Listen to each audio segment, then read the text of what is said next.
Sometimes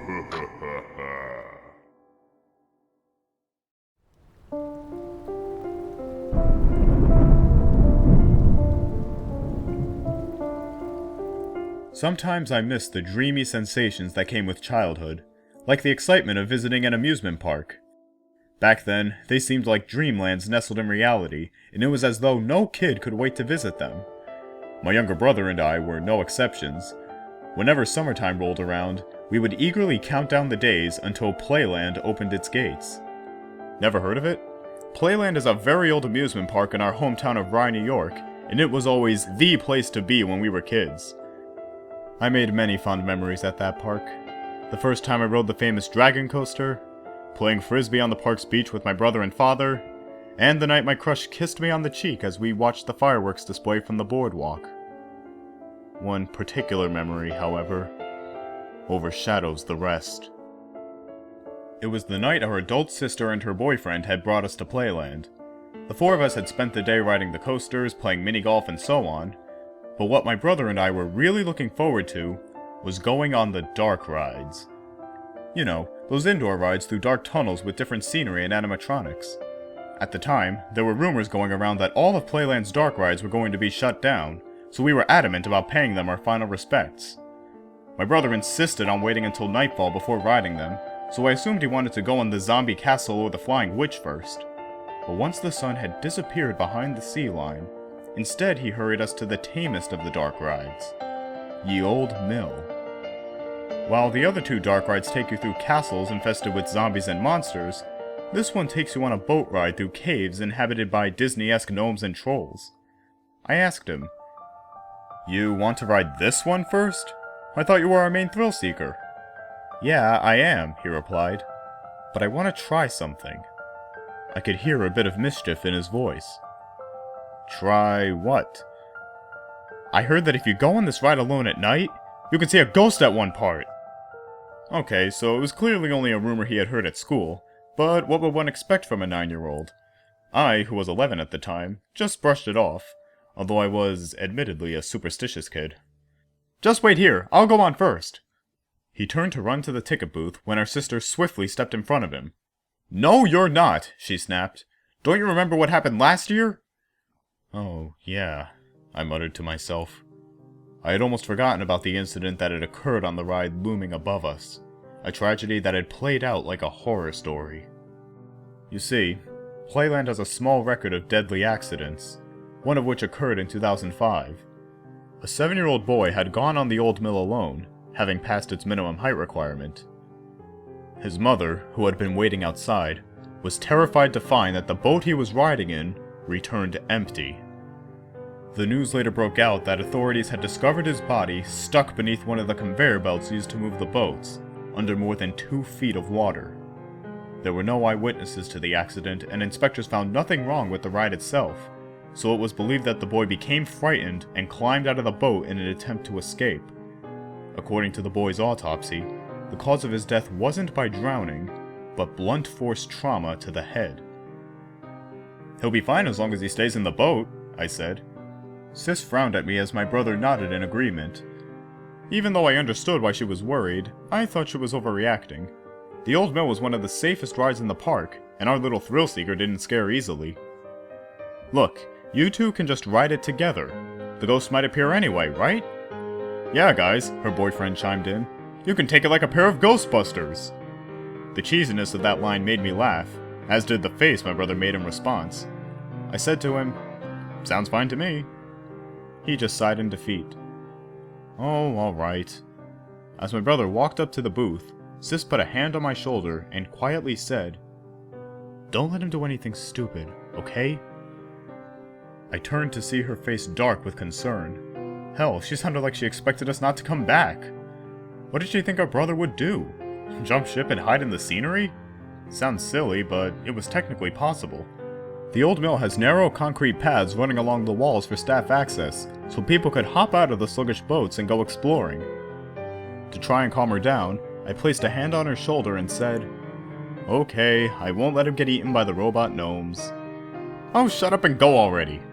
She gave me a playful rap over the head before checking out the nearby game booths with her boyfriend, leaving my brother and me to board the ride. With no line in front of us, it was only moments before we boarded one of the boats and were on our way into the old mill.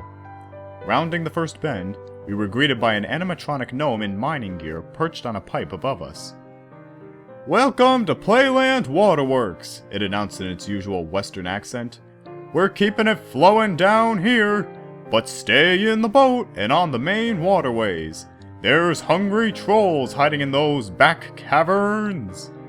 With that, the boat drifted into the unlighted tunnels ahead.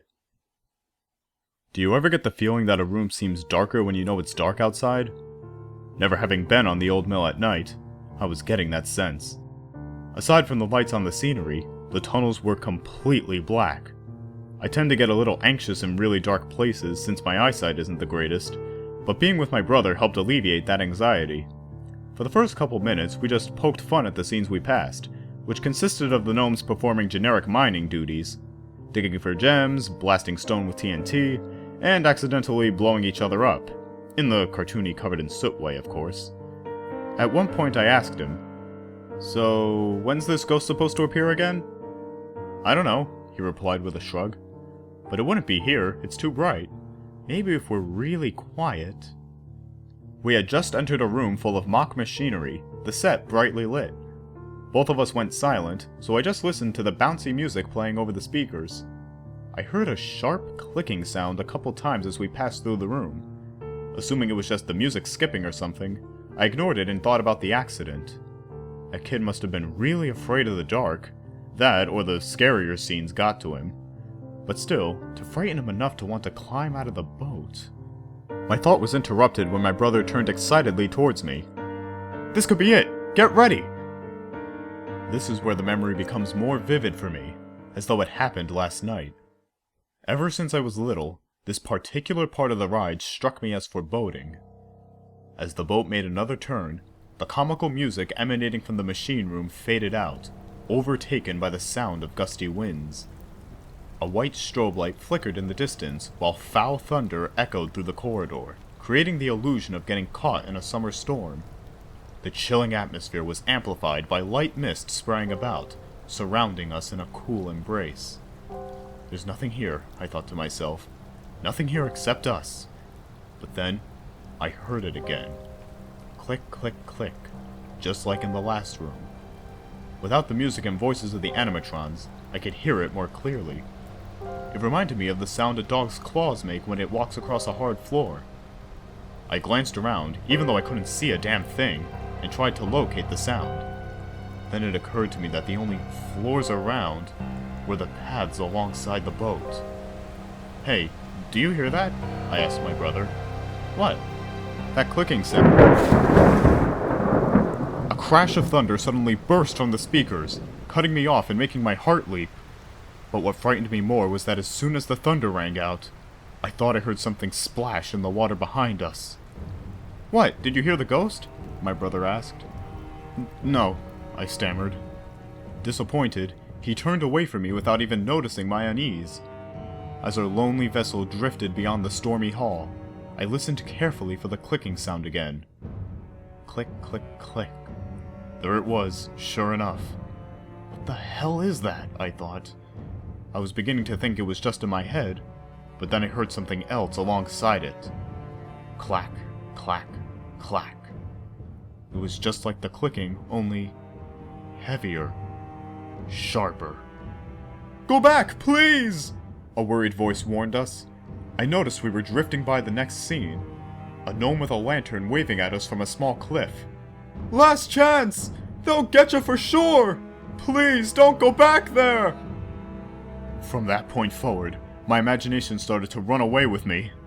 I began to think that the puppets were trying to warn us of some real, imminent danger, regardless of the fact that they were only reciting their usual lines.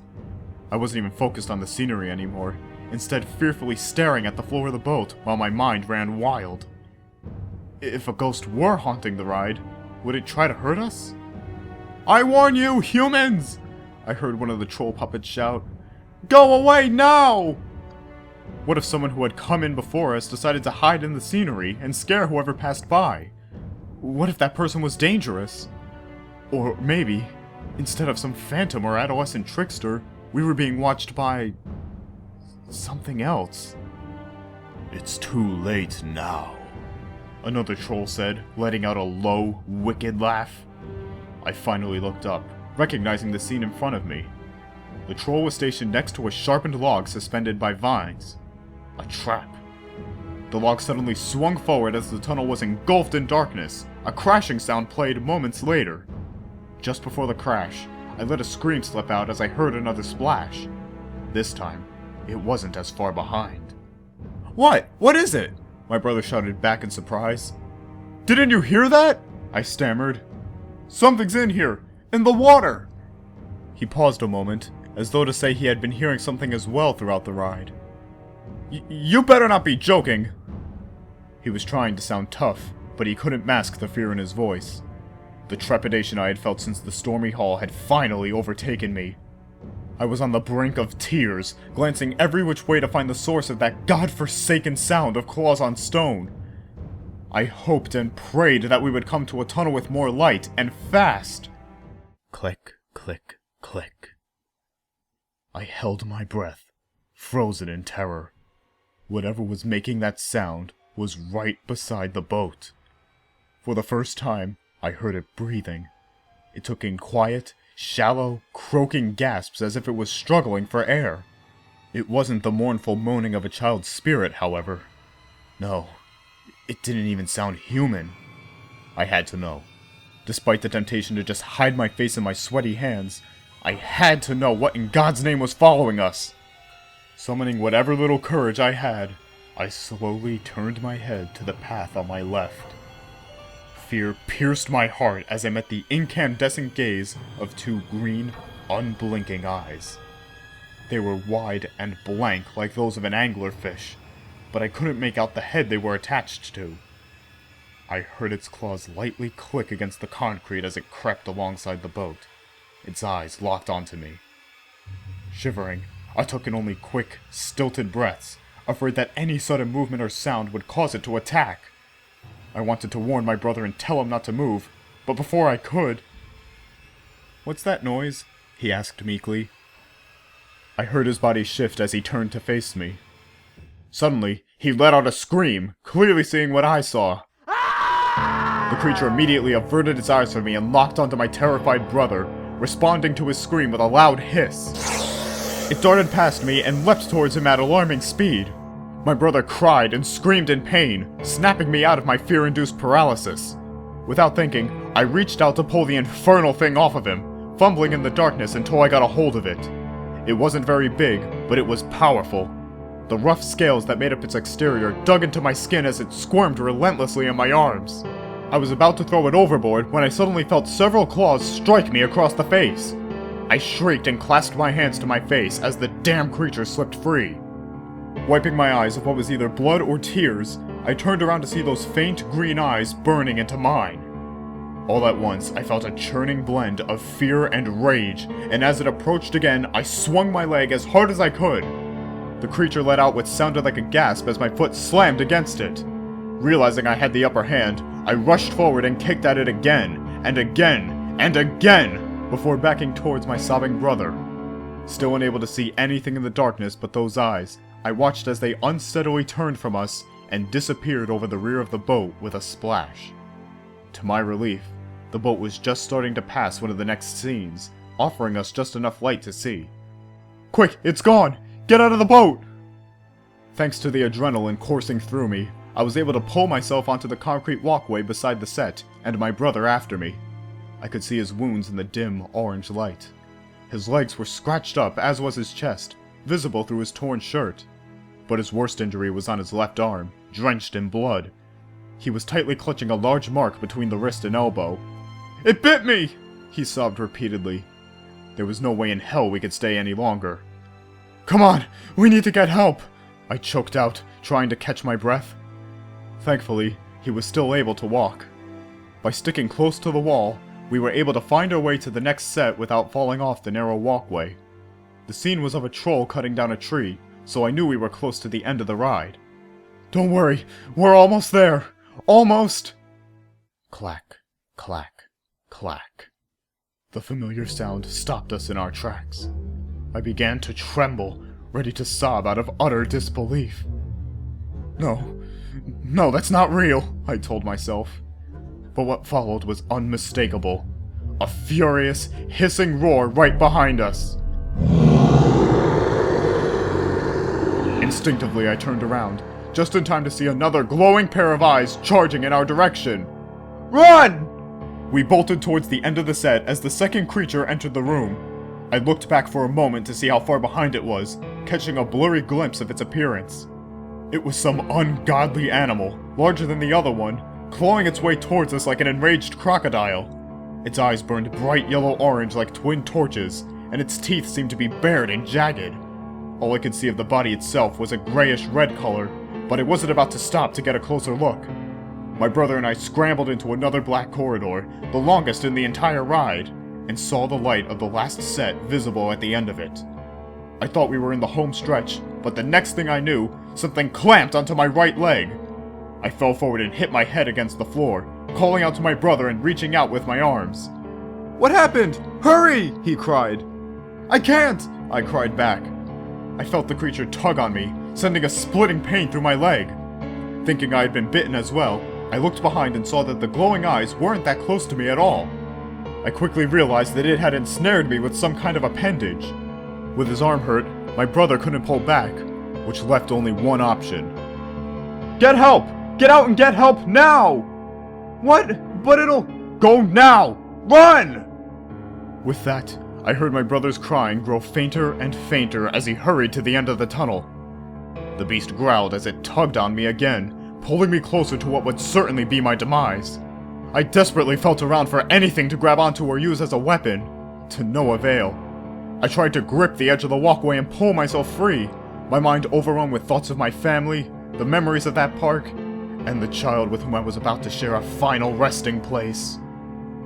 Then, the creature's growling became a dry hiss, croaky and shallow like that of its smaller counterpart. Its tugging was more frequent, but not quite as strong. It wasn't clear to me then, but I now believe that it was losing its breath. In one last attempt to escape, I kicked at my right leg with my left, trying to hit the spot where its extra set of jaws had latched on. Again, and again, and again I kicked with all the strength I could muster.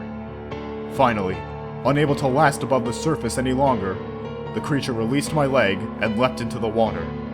I watched the fiery glow of its eyes fade as it swam back into the depths of the old mill. Fearing that it would return, I didn't waste any time trying to get away. As I crawled toward the light of the last set, battered and bleeding, all the trauma I had endured suddenly caught up with me.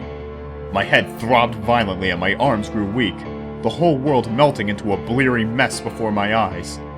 The last I recall of this nightmarish memory is the glint of a flashlight, the garbled voices of Playland staff members, and the last animatronic gnome shouting, "I warned ya!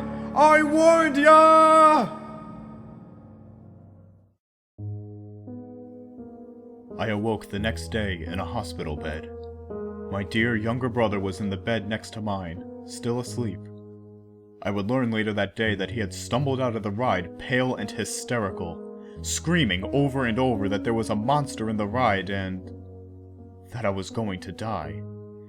God in heaven, our little thrill-seeker got so much more than what he bargained for. We all did. The authorities later concluded that we had been attacked by wild dogs that had somehow found their way into the ride. What other explanation could they give? There haven't been any incidents like this since then, so I can only assume that the real culprits no longer reside in the old mill. Only God knows what they were or where they are now. Those soulless, incandescent eyes continue to haunt me, and perhaps they always will. Even more haunting, though, are the terrified cries of my brother. It brings me to tears to think what could have happened if I had let him get on that ride alone.